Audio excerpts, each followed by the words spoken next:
வணக்கம் தலைவா, அனைவருக்கும் இனிய வணக்கம். இன்றைக்கி நம்ம இந்த ஒரு வீடியோவில் எதை பற்றி பார்க்க போகிறோம் அப்படின்னு பார்த்தீங்கன்னா, டிஆர்பி மற்றும் பள்ளி கல்வித்துறையில் வந்திருக்க சில பல முக்கியமான தகவல்களை பற்றி இந்த ஒரு வீடியோவில் நம்ம பார்க்கலாம்.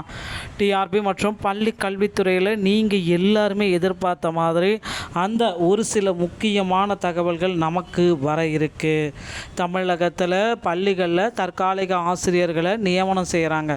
தமிழ்நாடு அரசு பள்ளிகளில் நிலவும் பற்றாக்குறையை சமாளிக்க தமிழ்நாடு பள்ளி மேலாண்மை குழுக்கள், அதாவது எஸ்எம்சி வாயிலாக தற்காலிக ஆசிரியர்களை நியமிக்க தலைமை ஆசிரியர்களுக்கு ஒரு சுற்றறிக்கை அனுப்பப்பட்டிருக்கு.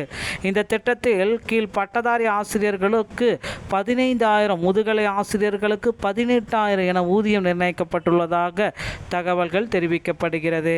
இருப்பினும் நிதி நெருக்கடி காரணத்தை கூறி தற்காலிக பணியிடை நிரப்புவதற்கு பதிலாக ஆசிரியர் தகுதி தேர்வில் தேர்ச்சி பெற்று நீண்ட காலமாக காத்திருப்போருக்கு பணி பாதுகாப்புடன் கூடிய நிரந்தர வேலைவாய்ப்பை வழங்க வேண்டும் என்ற கோரிக்கை வலுவாக முன்வைக்கப்படுகிறது. தற்காலிக நியமனங்களில் முறைகேடுகள் நடக்க உள்ளதால் முதுநிலை முன்னுரிமை அல்லது போட்டித் தேர்வுகள் அடிப்படையில் நேர்மையான முறையில் ஆசிரியர்களை தேர்வு செய்யுமாறு அரசுக்கு இந்த சமூகம் வலியுறுத்துகிறது. தற்காலிக பணி என்பது ஆசிரியர்களின் வாழ்வாதாரத்தின் நிலையான தீர்வாக அமையாது என்பதால் அக்கல்வித்துறையால் நிரந்தர பணியிடங்களை உருவாக்க வேண்டியதன் அவசியத்தை இந்த ஒரு வீடியோ விளக்கமாக உங்களுக்கு சொல்லுதுங்க. ஸோ டெட்டு தீர்ப்பால் பார்த்தீங்கன்னா கடும் அதிருப்தி. மத்திய அரசு அவசரம் சட்டம் கொண்டு வர ஒரு கோரிக்கைகள் எல்லாமே வச்சுருக்காங்க. ஸோ தேசிய ஆசிரியர் சங்கத்தை தமிழக பொதுச் செயலாளர் கந்தசாமி வெளியிட்டுள்ள அறிக்கையில் கூறியிருப்பதாவது, ஆசிரியர் தகுதி தேர்வு டெட்டு தொடர்பான மறு ஆய்வு மனு வழக்கு சுப்ரீம் கோர்ட் வழங்கிய தீர்ப்பு ஏற்பட்டுள்ள சமீபத்திய நிகழ்வுகள் குறித்து தேசிய ஆசிரியர் சங்கம் கவலையும் வேதனையும் அளிக்கிறது. இந்த தீர்ப்பு பல ஆண்டுகளாக அர்ப்பணிப்புடன் நேர்மையுடன் பள்ளிகளில் பணியாற்றி வரும் நாடு முழுவதிலும் உள்ள லட்சக்கணக்கான ஆசிரியர்களிடையே ஒரு அச்சத்தை ஏற்படுத்தியிருக்கு.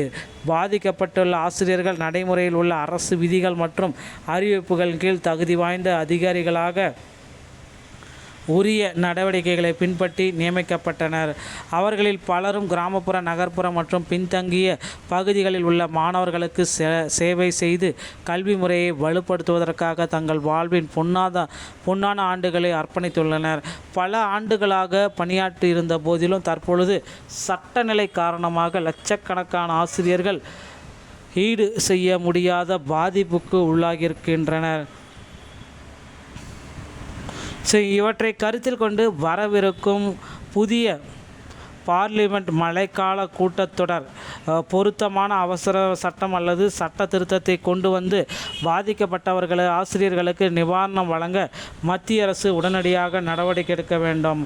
ஆசிரியர் சமூகத்தின் கவலைகளுக்கு மதிப்பளித்து இவ்வரசு இரக்கத்துடன் உறுதியுடன் செயல்பட வேண்டும் என உறுதியாக நம்புகிறோம். பாதிக்கப்பட்ட லட்சக்கணக்கான ஆசிரியர்களுக்கு உரிய நிவாரணம் வழங்கப்படாவிட்டால் அவர்கள் தங்கள் உரிமைகளையும் வாழ்வாதாரங்களையும் பாதுகாப்பதற்கு ஜனநாயக மற்றும் அமைதியான போராட்டத்தில் ஈடுபட நிபந்தனைக்கப்படலாம். அரசின் முன்முயற்சியான தலையீட்டின் மூலம் அத்தகைய சூழ்நிலை தவிர்க்க முடியும் இவ்வாறு அவர்கள் கூறியிருக்காங்க. அடுத்து இந்த ஸ்கூல் காலண்டர் 2026 ஜூனில் பார்த்திங்கன்னா என்ன அந்த இதெல்லாம் ஜூன் 1 சிறப்பு பெருநிலை ஆசிரியர்களுக்கு வாழ்த்துகள். திங்கள் 1/6/2026 திங்கள் முதல் புதன் வரை கையாளும் ஆசிரியர்களுக்கு புதிய பாடநூல் பயிற்சி. 4/6 வியாழக்கிழமை தொடக்க நடுநிலை பள்ளிகள் திறப்பு. 2026-27 உடைய கல்வி ஆண்டுகள் துவக்கப்படுகிறதுங்க. ஸோ பிஇஓ அடுத்து 6/6 சனிக்கிழமை ஆசிரியர்கள் குறை தீர் கூட்டம் நாள். 13/6 சனிக்கிழமை டிஇஓ அலுவலகம் குறைதீர் கூட்ட நாள். 17/6 புதன்கிழமை இஸ்லாமியர் புத்தாண்டு அர்ஜி புத்தாண்டு. 20/6 சனிக்கிழமை சிஓ அலுவலகம் ஆசிரியர்கள் குறைதீர் கூட்டம் நாள்.